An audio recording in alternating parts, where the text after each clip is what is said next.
کذالک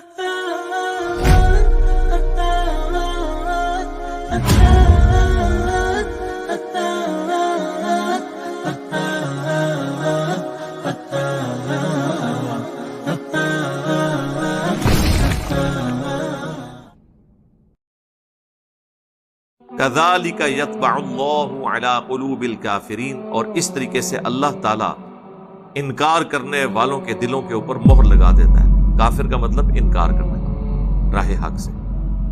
لیکن اب ان ساری باتوں کو آپ نے جوڑنا ہے، قرآن ایک پورا مقدمہ ہے، قرآن میں آپ پک اینڈ چوز نہیں کر سکتے کہ ہر ایک چیز کے بعد آ رہا ہے کہ اللہ تعالیٰ نے دلوں پر مہر لگا دی۔ اس کا بلیم اللہ کو نہیں دیا جا سکتا کہ چونکہ اللہ نے مہر لگائی ہوئی تھی تو اس لیے لوگوں نے اگلے انبیاء کی بستیوں کے ہلاک ہونے سے عبرت حاصل نہیں کی۔ ایسا نہیں ہے، اللہ کی مہر واجب ہوتی ہے۔ یہ نہیں ہے کہ اللہ تعالیٰ جس پہ دل کرتا ہے مہر لگاتا جاتا ہے، جس پہ اس کی چاہت آئے مہر لگا دیتا ہے، نہیں۔ کچھ لوگ کام ایسا کرتے ہیں کہ اس کے بعد ان کے اوپر اللہ تعالیٰ کا ڈیوائن جو سٹیمپ والا سسٹم ہے وہ ایپلیکیبل ہو جاتا ہے۔ یہ دنیا میں بھی اللہ تعالیٰ نے فزیکل لاز رکھے ہوئے ہیں، اس طرح اللہ تعالیٰ کے کچھ مورل لاز بھی ہیں۔ دنیا میں فزیکل لاز کیا ہیں کہ اب جو لوگ امیونٹی پاور جن کی کم ہے، اگر وہ سخت سردیوں میں ننگے پاؤں پھریں گے تو ٹھنڈ لگ جائے گی۔ آپ چھوٹے بچوں کو دیکھ لیں، عموماً جو لوگ ایک سیولائزڈ زندگی گزار رہے ہوتے ہیں وہ اتنے زیادہ ان کی امیونٹی سٹرونگ نہیں ہوتی ہے، ونریبل ہوتے ہیں۔ تو ان بچوں کو آپ دیکھیں، ایک دن وہ ٹوپی پہن کے نہ جائیں سردیوں میں، اور موٹر بائک پہ آپ نے ان کو ٹینکی پہ بٹھایا ہوا ہو، شام کو نزلہ زکام شروع، ٹھنڈ لگ جائے گی۔ یہ اللہ تعالیٰ کا ایک ڈیوائن رول ہے۔ دنیا میں جس طرح فزیکل لاز ہے اس طرح روحانی لاز بھی ہے، اور وہ اللہ تعالیٰ نے سورۃ الانعام کی آیت نمبر 110 میں بیان کیا ہے، جو میری ویڈیو بھی ریکارڈ ہوئی تھی کہ اتنے بڑے بڑے علماء حق بات کیوں نہیں قبول۔ اس کا پھر کلپ بھی ہم نے ایک اپلوڈ کیا تھا، قرآن کی تعریف کرنے والا ایک بریلوی مفتی، وہ اسی کانٹیکسٹ میں نے بیان کیا تھا کہ یہ لوگ قرآن کی آیات آدھی لکھ کے اپنا لقمہ ان کے منہ میں ڈال دیتے ہیں، وہ جان بوجھ کے کر رہے ہوتے ہیں، کیونکہ ان کا گیئر الٹا لگ جاتا ہے۔ جب گیئر الٹا لگ جاتا ہے تو پھر یہ حق بات سے اناد کرتے ہیں اور باطل بات کو قبول کرتے ہیں، اور اپنے زوم میں یہ سمجھ رہے ہوتے ہیں ہم دین کی خدمت کر رہے ہیں۔ یہی کچھ مذہبی پیشوا کرتے ہیں اور یہی کفار کرتے ہیں۔ اس میں اللہ تعالیٰ نے فرمایا تھا سورہ الانعام کی آیت نمبر 110 میں کہ اللہ تعالیٰ ان کے دلوں کو اور ان کی آنکھوں کو پھیر دیتا ہے حق بات سے، بالکل ویسے ہی جیسا کہ جب پہلی دفعہ ان پر حق کھل گیا تھا تو انہوں نے حق سے اناد کیا۔ یہ آیت میں نے اتنی دفعہ، میرا خیال ہے قرآن حکیم میں سورۃ الانعام کی جو یہ آیت ہے، جو پارہ نمبر 7 کی آخری آیت ہے 110،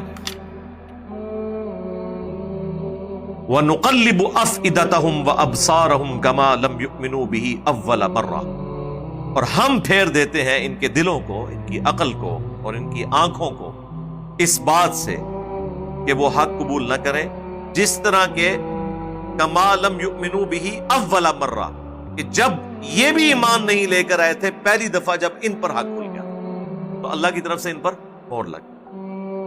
وَنَذَرُهُمْ فِي طُغْيَانِهِمْ يَعْمَهُونَ، اور پھر ہم انہیں کھلا چھوڑ دیتے ہیں ان کی گمراہی میں کہ یہ بھٹکتے پھریں۔ اور پھر وہ گمراہی کا لیول کیا ہے؟ توبہ توبہ۔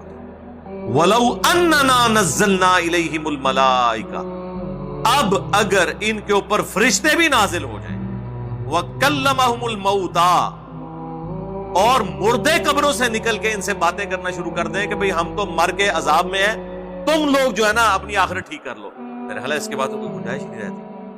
لیکن جب اللہ تعالیٰ نے کسی کے اوپر مہر لگا دی ہو نا، اچھا آپ سوچ رہے ہوں گے کہ اس کے اوپر وہ کیا کریں گے؟ اگر ابو لہب جو ہے وہ قبر سے نکل کے اپنی اولاد کو کہے کہ میں عذاب میں ہوں، تو عقل کا تو تقاضا یہ ہے کہ وہ ایمان لے آئیں۔ اس کا بھی جواب اللہ تعالیٰ نے سورۃ الانعام میں، سورۃ الحجر میں دیا ہے کہ جب ہم آسمان سے ان کے سامنے کوئی فرشتہ نازل کریں نا، اور کتاب وہ آسمان سے لے کر نازل ہو، تو اس کا جواب یہ دیں کہ ہماری آنکھوں پہ جادو کر دیا اس نے، یہ ایسا نہیں ہے جیسا کہ نظر آ رہا ہے، یہ ہوگا۔ یعنی اگر ابو لہب قبر سے نکل کے اپنے ماننے والوں کو کہے گا نا کہ میں نے آخرت دیکھ لی ہے، تو جس کے دل کے اوپر اللہ نے مہر لگائی ہوئی ہے نا، وہ کہے گا نہیں اے ساڈے ابا جی نہیں، یہ ساڈے تے جادو کرتے تھے، کیونکہ اللہ تعالیٰ نے ظاہر ہے اس کو بیلنس تو کرنا ہے نا، کوئی نہ کوئی ایسا سے، اور وہ اللہ نے بتا دیا کہ کیا ہو. جیسا کہ اللہ تعالیٰ نے فرمایا کہ اگر ہم ان کی خواہش کے اوپر فرشتے کو پیغمبر بناتے نا، ابھی تو یہ کہہ رہے ہیں کہ کوئی فرشتہ کیوں نہیں نازل ہوا، تو اللہ تعالیٰ فرما رہا ہے کہ اس لیے کہ سورہ بنی اسرائیل میں اگر زمین پر فرشتے آباد ہوتے تو فرشتوں میں پیغمبر ہوتا. اب چونکہ انسان آباد ہے انسانوں میں، پھر اللہ تعالیٰ نے فرمایا کہ اگر ہم ان کی خواہش کے اوپر فرشتوں میں سے پیغمبر بنا بھی دیتے نا، تو پھر یہ کسی اور دھوکے میں مبتلا ہو جاتے. اور میں آپ کو بتا دوں کیا ہوتا. وہ کہتے ہیں یہ تو فرشتہ ہے، اسے کیا پتا کہ جب بھوک لگے تو کیا تکلیف کاٹنی پڑتی ہے، اسے تو پسینہ آتا ہی نہیں ہے، اسے تو نیند آتی ہی نہیں ہے، یہ میرے لیے آئیڈیل کیسے ہو سکتا ہے. یہ بہانہ بھی تو تھا نا تیار. اس بہانے سے تو بہتر یہ ہے کہ ایک انسان کو پیغمبر بنایا جائے، اور وہ جو دوسری باتیں کرتے ہیں نا کہ اس پہ فرشتہ کیوں نہیں نازل ہوا، اس بہانے کو اوور کم کر لیا کریں. وہی بات پنجابی والی کہ آٹا گوندے ہیں ہندی کیوں ہے. بہانہ تو کوئی نہ کوئی بنا لیتے ہیں. یعنی اس سے اندازہ کریں کہ اللہ تعالیٰ بھی کوئی کام کرے نا، بہانے بنانے والے اس میں بھی بہانے نکال لیتے ہیں. تو یہ ایک چیز واضح ثبوت ہے، یہ ایک ایگزامپل کہ حق بات اگر اللہ بھی بیان کرے تب بھی انکار کرنے والوں کے پاس بے شمار بہانے موجود ہیں. جو ہم پنجابی میں کہتے ہیں کہ دل بے ایمان تے اجتا ٹھیر، کہ اگر دل بے ایمانی پہ اترا ہوا ہو تو لیم ایکسکیوزز اور بہانے اور جھوٹے دلائل بے شمار ہوتے ہیں، کیونکہ آپ نے بات ماننی نہیں.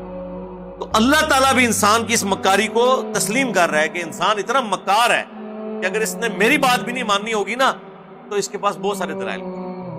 سرکار اگر اللہ کی بات کے اگینسٹ اتنے سارے بہانے لوگوں کے پاس موجود ہیں بھاگنے کے، اسی شاہی کوئی نہیں. اس لیے پھر نبی کو بھی کہا گیا کہ وما علینا الا البلاغ، آپ کا کام نہیں ہے سوائے اس کے کہ پہنچا دیا. اللہ تعالیٰ نے سورہ الرعد میں یہاں تک فرمایا کہ اگر ہم قرآن کو اس طرح کی کتاب بناتے نا کہ قرآن پڑھنے سے پہاڑ چلنا شروع کر دیتے تب بھی لوگ ایمان نہ لے کے آتے. ہاں جی، کیا کہتے ہیں ہماری نظر بندی ہوگی. وہ ایک بہانہ تو ہر جگہ موجود ہے نا. تو یہاں پہ بھی اللہ تعالیٰ فرما رہا ہے کہ ان پہ اگر فرشتے بھی نازل ہو جائیں، مردے ان سے نکل کے کلام کریں، وَحَشَرْنَا عَلَيْهِمْ كُلَّ شَيْءٍ قُبُولًا، اور ہر وہ چیز جس کا ان سے وعدہ کیا گیا ہے ان کی آنکھوں کے سامنے آ جائے، یعنی قیامت بھی قائم ہو جائے.